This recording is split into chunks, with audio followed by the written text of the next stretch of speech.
Sumalang ulit si Cassandra Ong sa pagdinig ng Kamara tungkol sa mga iligal na pogo. Binawi niya ang nauna niyang pagpayag na pumirma ng bank secrecy waiver para mabuksan ang kanyang bank accounts.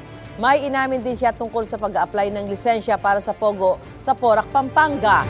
May unang balita si Rafi Tima. Ilang ulit sinabi ni Cassandra Leong sa naunang pagdinig ng Kamara na nagpaparenta lang sila ng mga gusali sa mga Chinese businessmen. Pero napaamin siya ng mga kongresista. We are preventing that Congressman Karap will again make a motion for contempt and consign you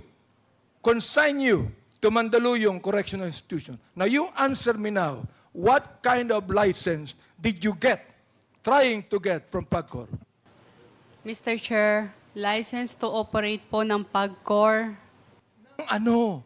Ano Ng to business operate po. ng PAGCOR? Hindi pwedeng to operate ng PAGCOR. You applied for a license from PAGCOR to operate what?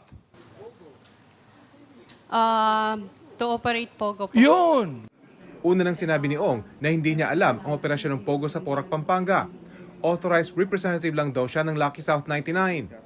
Sa ikaapat na pagdinig ng Quadcom ng Kamara tungkol sa mga Pogo, tinanong din si Ong kung saan galing ang mga pondong ginamit nila para magawang mahigit 40 gusali sa Porac, Pampanga.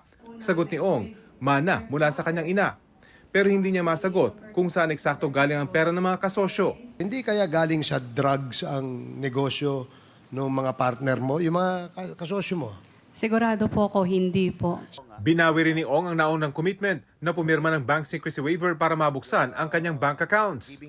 Sa umpisa ay pumayag siya na mag-execute ng bank waiver. Ngunit ito ay kanyang binawi dahil sa alang-alang niya na ito ay magsisilbing ebidensya laban sa kanya sa kasong money laundering na inihain ng PAOK at AMLAC. Sa isang punto, muling sinabihan si Ong kung payag siya maging testigo lalo't duda ng mga kongresista, dami lang siya ng mga Pogo operator. Sinabi rin kasi niyang hindi siya nagtapos ng pag-aaral, pero hindi pa raw siya makapagdesisyon. Dami ka lang dito. At merong mga tao nasa likod nito na hindi mo mabanggit for some reason.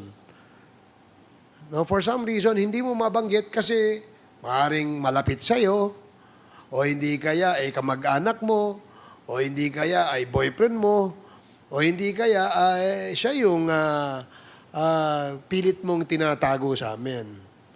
Di ba? Anong masasabi mo, Cassie? Sa lahat po ng question na po, hindi po ako dami. Matapos ang ilang tanong, tumanggi ng sumagot si Ong. Nagpaalam rin para pumunta ng palikuran pero hindi na bumalik at kalaunay sinabing bumagsak ang kanyang sugar level.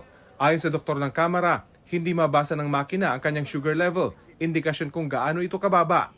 Dahil dito, iniutos ng Quadcom na itakbo na siya sa ospital para sa susunod na pagdinig, maipagpatuloy nila ang kanilang pagtatanong. May motion din sa pagdinig na imbitahan si Alice Go sa pagdinig ng Quadcom pag dumating na siya sa bansa. Ito ang unang balita. Rafi Tima para sa GMA Integrated News.